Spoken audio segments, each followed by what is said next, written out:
Bismillahirrahmanirrahim. Alhamdulillah. Wassalatu wassalamu ala Rasulillah wa ala alihi wa sahbihi wa mawala ba'd. Jemaah sekalian yang dimuliakan oleh Allah Azza wa Jalla, kita melanjutkan kembali pembahasan kitab Qawaidul Muwahhidin Syarhul Arba'in fi Huquqi Rabbil Alamin.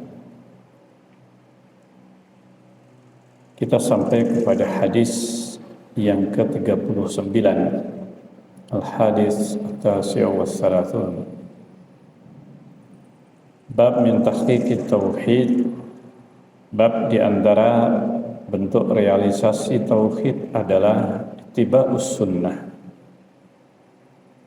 mengikuti sunnah, wal bu'du anil bid'ah, dan menjauh dari bid'ah. Dan ini adalah bab terakhir atau hadis terakhir dari kitab ini. Hanya saja pembahasannya termasuk paling panjang dari kitab ini. Hadis yang ke-39, Anil Irbad ibni Sariyah, dari Irbad bin Sariyah radhiyallahu anhu, qala, ia berkata, wa'adana Rasulullah sallallahu alaihi wasallam. Rasulullah sallallahu alaihi wasallam memberikan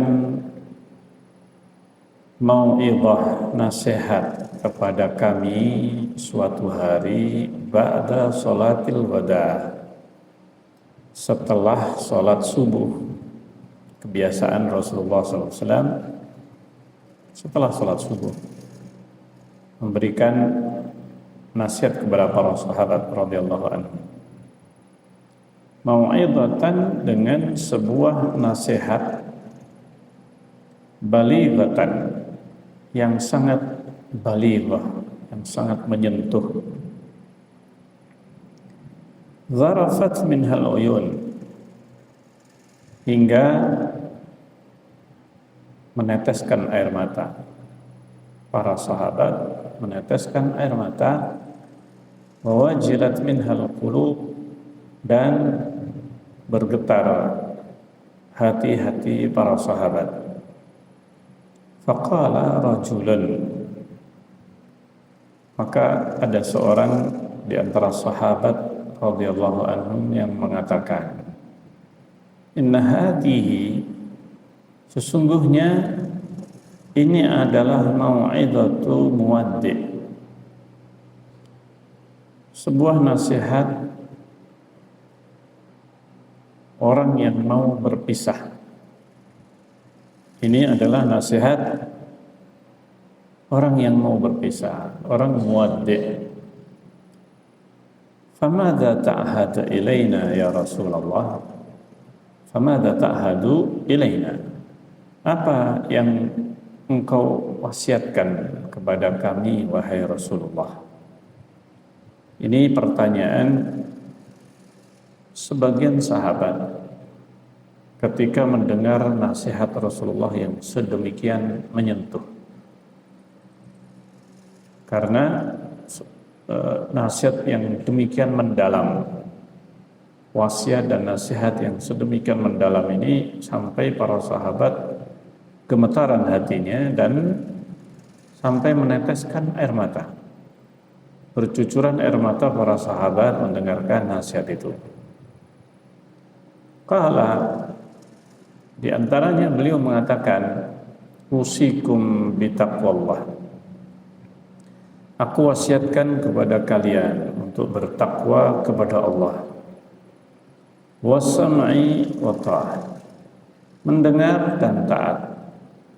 Wa in abdun habasyi, meskipun seorang budak Ethiopia, artinya meskipun yang memerintahkan kalian, meskipun yang menjadi pemimpin kalian, penguasa kalian. adalah seorang budak Ethiopia. Ini yang dikatakan Rasulullah SAW. Meskipun yang menjadi pemerintah penguasa adalah seorang budak Ethiopia. Ini isyarat dari Nabi SAW yang menunjukkan bahwa meskipun pemimpin itu dia berkuasa dengan cara yang tidak syar'i,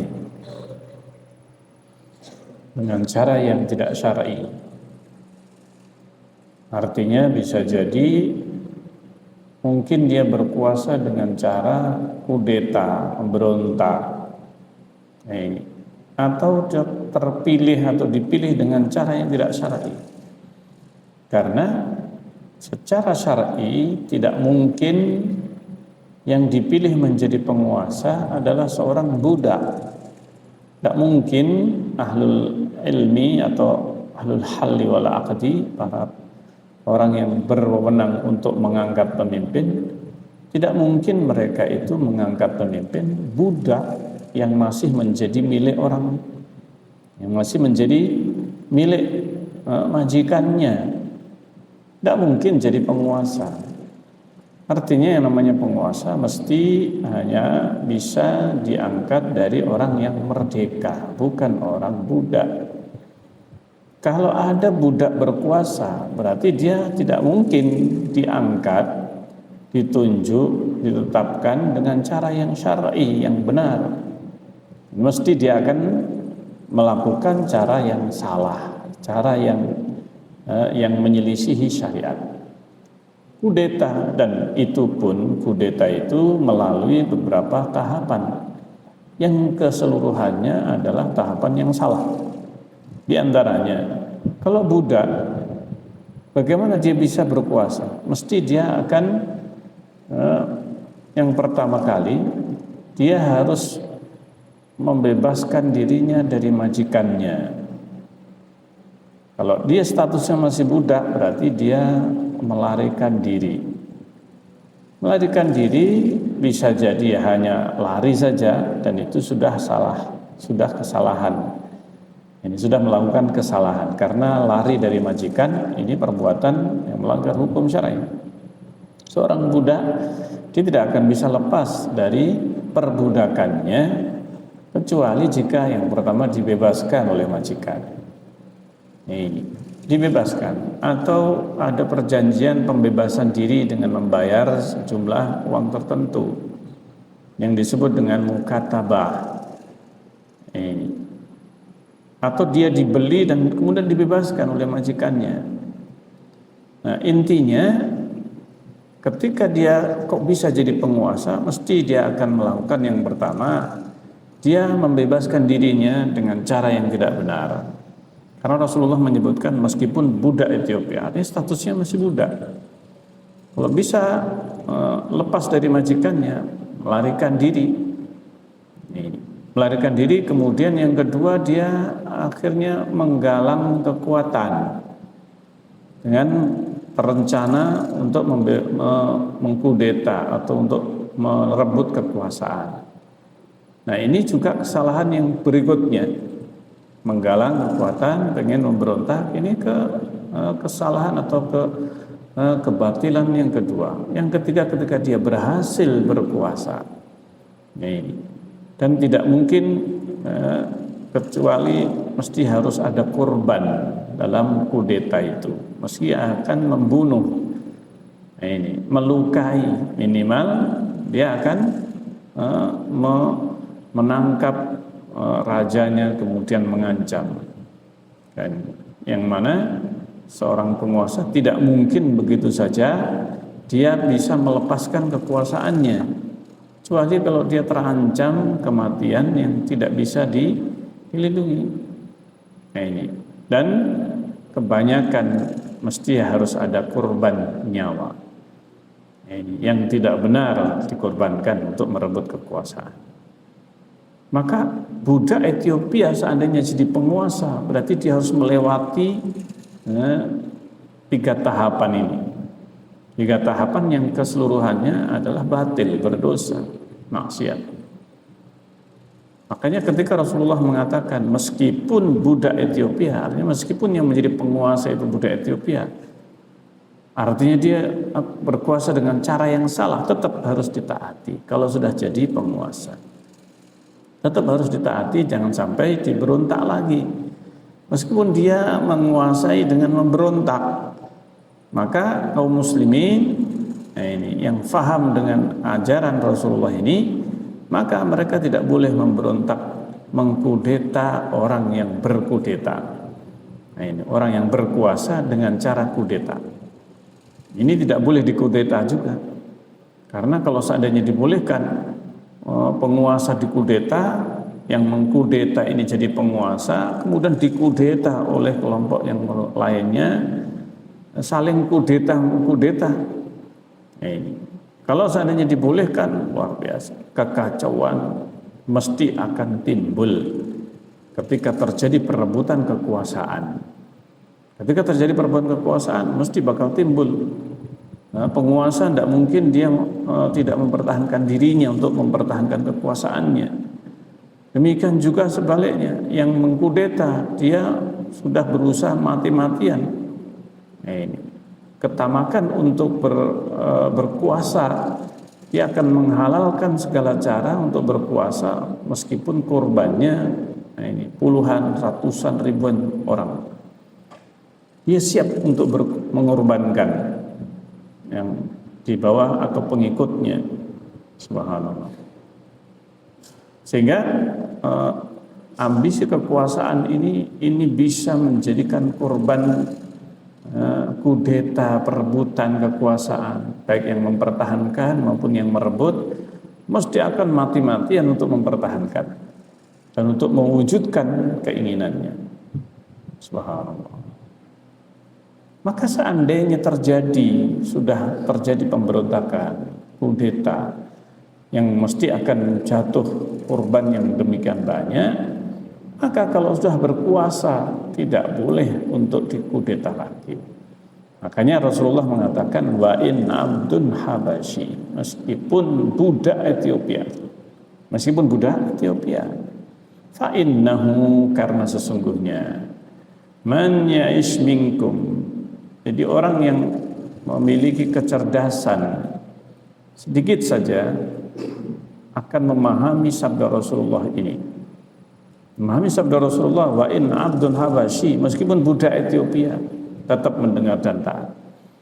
Nah, tetap mendengar dan taat meskipun dia budak Ethiopia.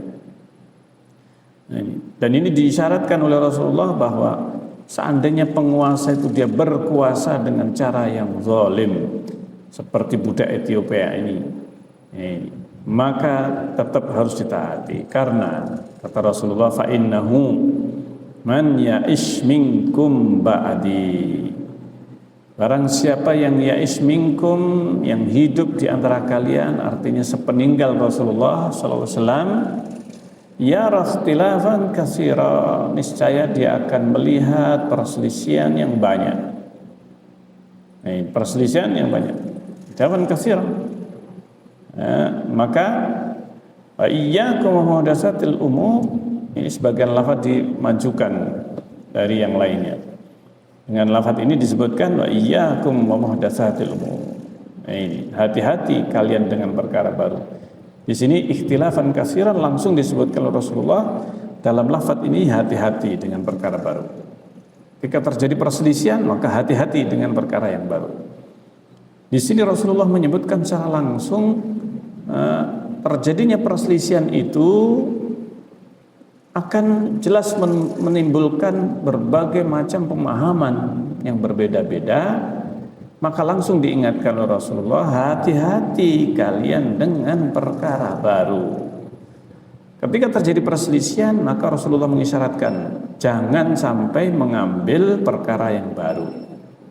Ketika terjadi perselisihan, jangan ambil perkara baru. Ini fa innaha dhalalah, karena sungguhnya perkara baru. Ini pada saat terjadi perselisihan kok muncul pemahaman baru, perkara baru dalam agama yang sebelumnya tidak ada. Nah, sebelumnya tidak berselisih, berarti yang baru ini muncul perkara pemahaman baru, berarti itulah yang bid'ah.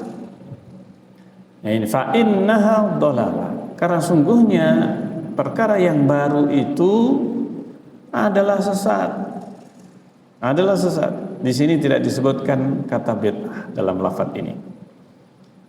Tetapi langsung disebutkan perkara baru itu fa innaha dhalalah. Itu adalah sesat. Itu adalah sesat. Kaidahnya perkara baru dalam agama inilah yang bakal muncul, ini kata Rasulullah, terjadi penyebab perselisihan adalah perkara-perkara baru ini.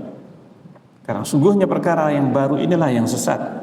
Faman adraka dzalika minkum, maka barang siapa yang mendapati hal itu di antara kalian, hanya di antara kalian kalau menemukan perkara baru itu, maka fa'alaihi bisunnati.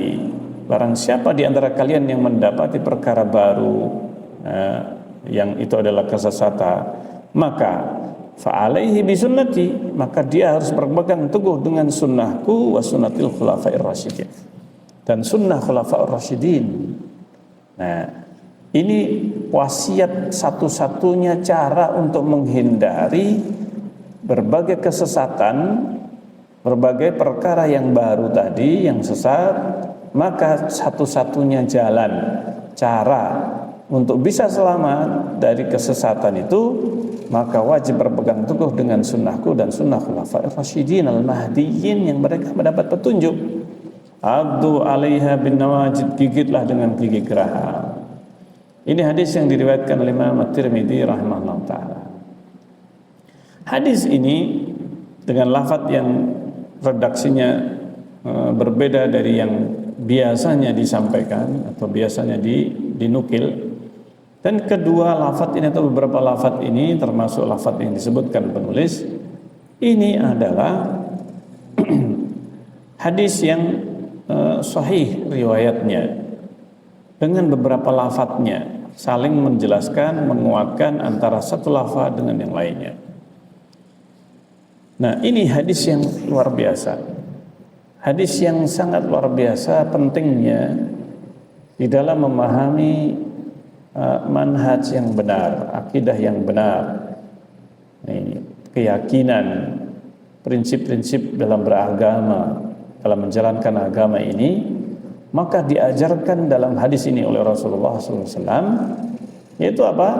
Berpegang teguh dengan sunnah Rasulullah dan sunnah khulafaur rasyidin. Ini intinya. Inti dari hadis ini bahwa jalan keselamatan satu-satunya adalah dengan mengikuti manhaj sahabat dan meninggalkan perkara-perkara baru yang itu semuanya adalah sesat. Rasulullah sudah menyebutkan terjadi lamanya kesesatan 73 golongan. Semuanya di neraka kecuali satu, yaitu yang mengikuti para sahabat. Intinya itu. Inti dari kebenaran, keselamatan adalah ketika menjalankan agama ini dengan apa yang dibawa, dipahami oleh para sahabat radhiyallahu anhum ajmain. Ini hadis luar biasa, termasuk hadis yang paling penting dari hadis-hadis Rasulullah sallallahu alaihi wasallam. Prinsip yang sangat mendasar dalam hadis ini, bahkan menjadi satu hadis yang sangat penting. Satu hadis yang termasuk di antara yang paling penting untuk kita fahami, kita hafal kandungannya, maknanya, ini, dan kita jadikan petunjuk hidup, petunjuk dalam kehidupan kita menjalankan agama ini. Sehingga ini hadis yang merupakan tuntunan besar. Ini yang luar biasa. Nah, kandungan dari hadis ini yaitu apa? Yang pertama, wasiat Rasulullah untuk takwa kepada Allah, mendengar dan taat meskipun yang berkuasa budak Ethiopia. Budak Ethiopia. Dan yang kedua, peringatan dari Rasulullah untuk menghindari, menjauhi perkara baru dalam agama. Karena itu adalah kesesatan. Rasulullah menyebutkan fa innaha dhalalah, itu adalah kesesatan. Ini lafaz yang disebutkan oleh penulis di sini tanpa menyebutkan bid'ah. Meskipun maknanya adalah itu, perkara baru adalah apa? Adalah bid'ah. adalah perkara bid'ah.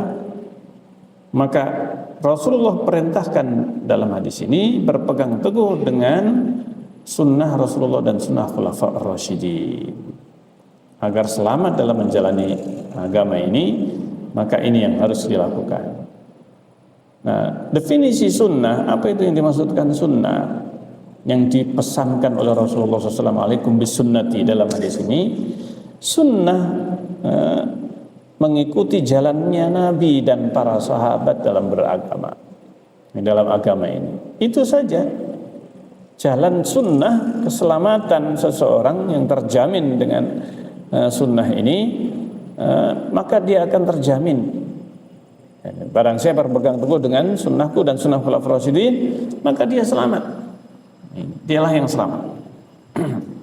Sehingga definisi sunnah adalah mengikuti Nabi dan para sahabat beliau dalam beragama, di dalam agama ini. Masya Allah. Kebalikannya definisi bid'ah, kalau Syekhul Islam Ibnu Taimiyah. Syekhul Islam Ibnu Taimiyah rahimahullah taala, beliau mengatakan tentang bid'ah. Apa definisinya? Bid'ah ini secara global lawan dari sunnah. Kalau sunnah tadi adalah ittiba, mengikuti thariqatin Nabi, jalannya Nabi, manhajnya Nabi SAW bersama para sahabat radhiyallahu anhum dalam beragama, dalam agama ini. Itu sunnah. Nah, bid'ah kebalikannya. Nah, ini bid'ah adalah yang menyelisihi Al-Quran dan Sunnah atau ijma' para umat ini, ijma' salaf, baik itu dalam akidah, minal i'tiqadati wal ibadah, baik itu dalam akidah maupun dalam ibadah.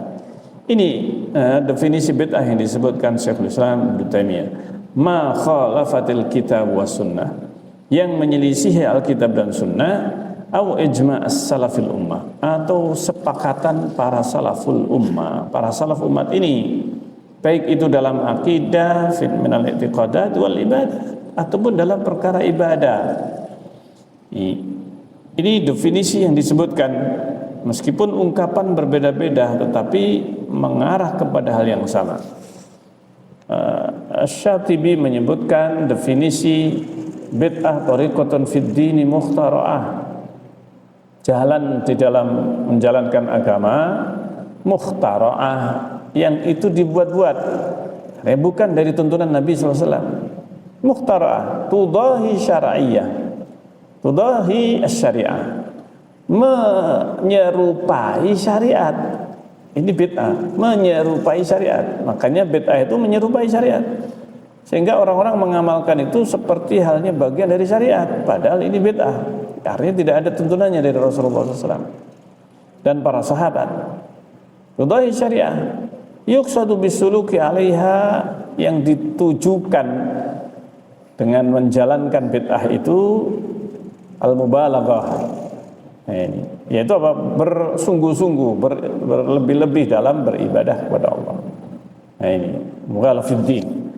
Jadi ini tujuan dari bid'ah, pengen menjalankan agama lebih dalam, lebih getol, tapi tanpa tuntunan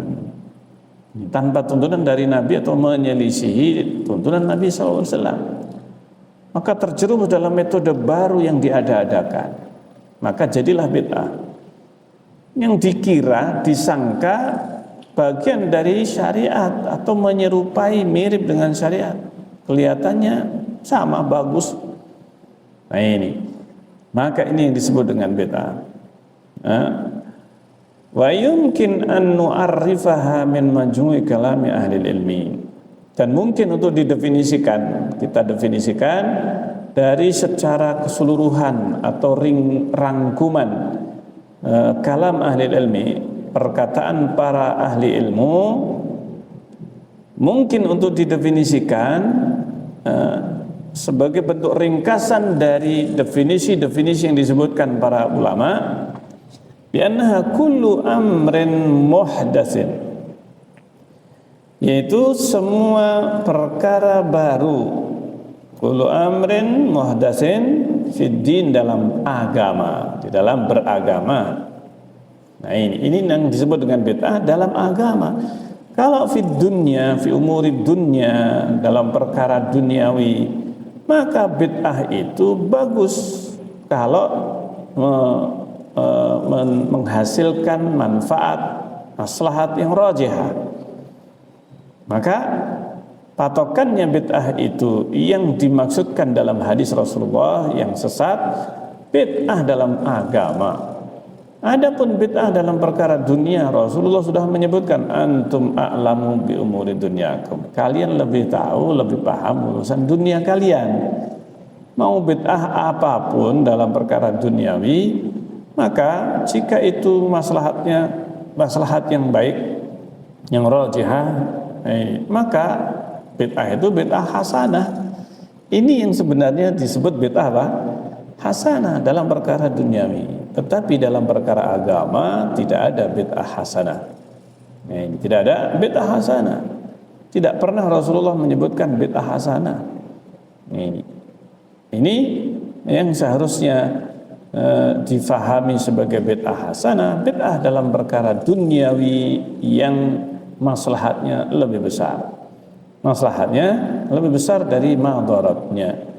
Maka disebut dengan bid'ah hasanah.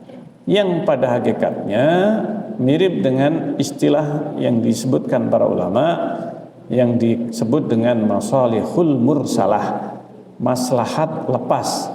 Mursalah yang lepas artinya yang mereka maslahat yang bisa mendatangkan kebaikan dimanapun kapanpun. Selama tidak dilarang di dalam syariat maka disebut masalihul mursalah. Masalihul mursalah tidak bertentangan dengan syariat dan mendatangkan maslahat, maka ini disebut masalihul mursalah. Jadi bid'ah dalam urusan perkara duniawi yang ada maslahat dan maslahat itu rajih, maka disebut masalihul mursalah.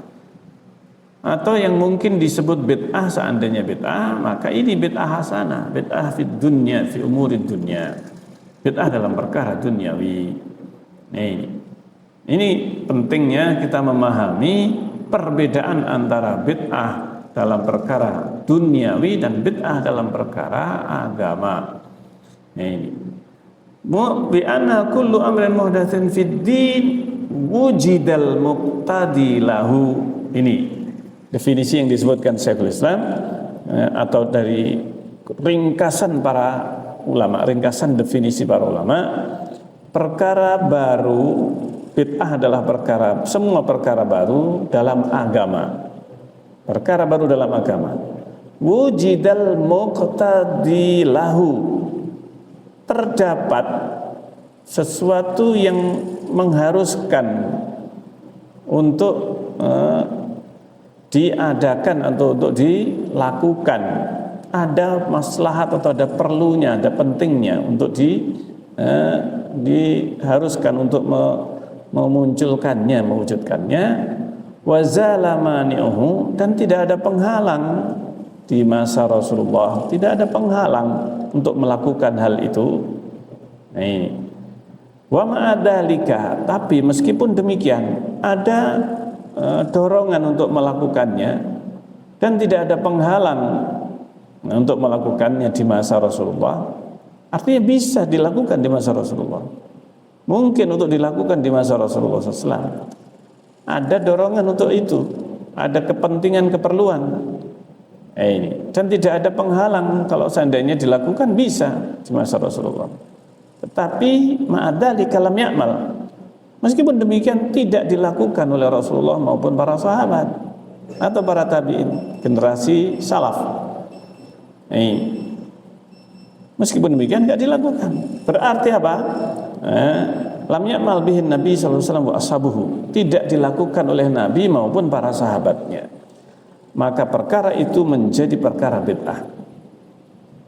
Ini. Maka yang perlu ditanyakan, apakah amalan ini bid'ah? Bid'ah dalam agama yang dilarang atau yang dicela oleh Nabi? Maka ini tanda-tandanya. Ini perkara baru atau bukan perkara baru? Apakah perkara itu, sesuatu itu dibutuhkan di masa Rasulullah, artinya diperlukan. Ini muqtadinya yang mengharuskan untuk dilakukan itu ada, dorongan untuk melakukannya ada. Ini dorongan untuk semakin beribadah, mendekatkan diri kepada Allah. Namanya mendekatkan diri kepada Allah sesuatu yang dibutuhkan.